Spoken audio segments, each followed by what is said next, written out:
अरशद और Siddique supreme court के इस फैसले के हवाले से अपडेट कर रहे हैं जो महफूज कर दिया गया है। अब सीनियर एंकर पर्सन तज्जियाकार समी इब्राहिम साहब ने भी ज्वाइन किया, उनसे भी बात करते हैं सारे टॉपिक पर। जी समी साहब, क्या कहेंगे, फैसला महफूज हो गया है? जी बिल्कुल, मैं खुद क्योंकि कमरा अदालत में मौजूद रहा तो आज अटॉर्नी जनरल साहब ने दलाइल जो दिए वो बिल्कुल कोई उनकी ग्राउंड्स नहीं थी और वो कोई बेहतर अंदाज में हुकूमत का मुकदमा नहीं पेश कर सके। इसलिए नहीं कि वो कोई उनकी कोई अहलियत में कोई शक है, सिर्फ इसलिए कि जो ग्राउंड्स थी उनमें कोई जान नहीं थी। और दूसरा आज जो अहम जो उस वक्त ही अंदाजा हो रहा था, दूसरी जो अहम बात थी वो थी सियासी जमातों के लिए फारूक एच नायक और कामरान मुर्तजा। जब इन्होंने दलाइल देने की कोशिश की सुबह भी और बाद में भी, तो उसमें अदालत से कहा कि आप लोगों दूसरी तरफ आप हमसे आके दलाइल कर रहे हैं, ये दोनों चीजें नहीं होंगी। जिस पर फारूक एच नायक साहब ने एक बड़ी कमजोर सी दलील पेश करने की कोशिश की कि जनाब हम अंडर अ प्रोटेस्ट और क्या हम रिजर्वेशन हैं। उन्होंने कहा नहीं नहीं, ये कोई रिजर्वेशन नहीं, आप जरा जबान देखें जो आपने इस्तेमाल की है।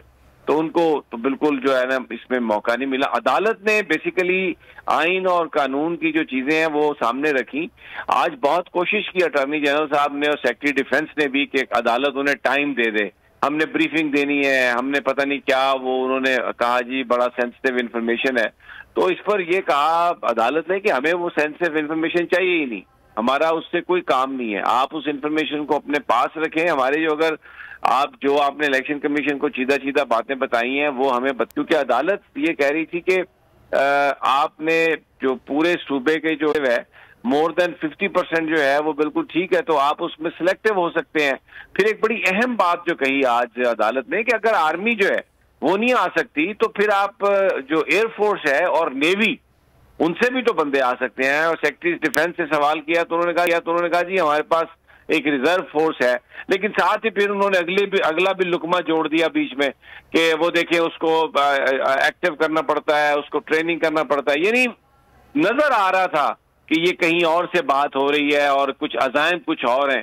अदालत ने आज बिल्कुल कोई भी उन्हें यानी कोई अदालत गुमराह नहीं हुई, कोई टाइम नहीं दिया। सेक्रेटरी डिफेंस से उन्होंने कहा कि आप लिख के भेज दें सारा अपना जो भी इंफॉर्मेशन आपके पास है, ये जो आप ओरल हमें बताना चाहते हैं ब्रीफिंग, ये लिख के उसको थोड़ा कंसाइज करके भेज दें, हमें जरूरत हुई तो हम सवाल कर लेंगे। और इसी तरह जो एडिशनल सेक्रेटरी फाइनेंस थे वो भी जो एक बड़े मज़हका खेज गुफ्तगू कर रहे थे वहां पे, और ये कि जी IMF के पैसे और उसमें हम क्या करें उसमें क्या नहीं करें।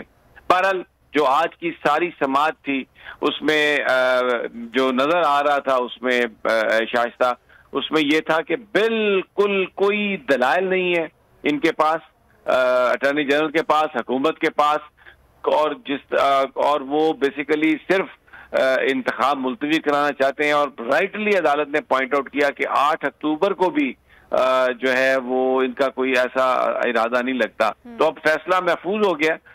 मुझे लगता है कि सेक्रेटरी डिफेंस का जो जवाब है उसका इंतजार होगा, सेक्रेटरी फाइनेंस का भी होगा, और ये इट इज़ वेरी लाइकली कि कल ये फैसला सुनाया जाए, उसका टाइम बाद में किया जाएगा। लेकिन आज मुकम्मल तौर पे हुकूमत नाकाम हुई है। और जज साहब ने कहा, बिल्कुल सारे तीनों जजेस ने अपने जो ऑब्जर्वेशन दी कि इंतखाबात होने हैं और इसको मुलतवी नहीं किया जा सकता। आइन जो है वो सबसे अहम है। सुप्रीम कोर्ट के बाहर PTI के रहनुमा मौजूद हैं जो मीडिया से गुफ्तगू कर। शुक्रिया।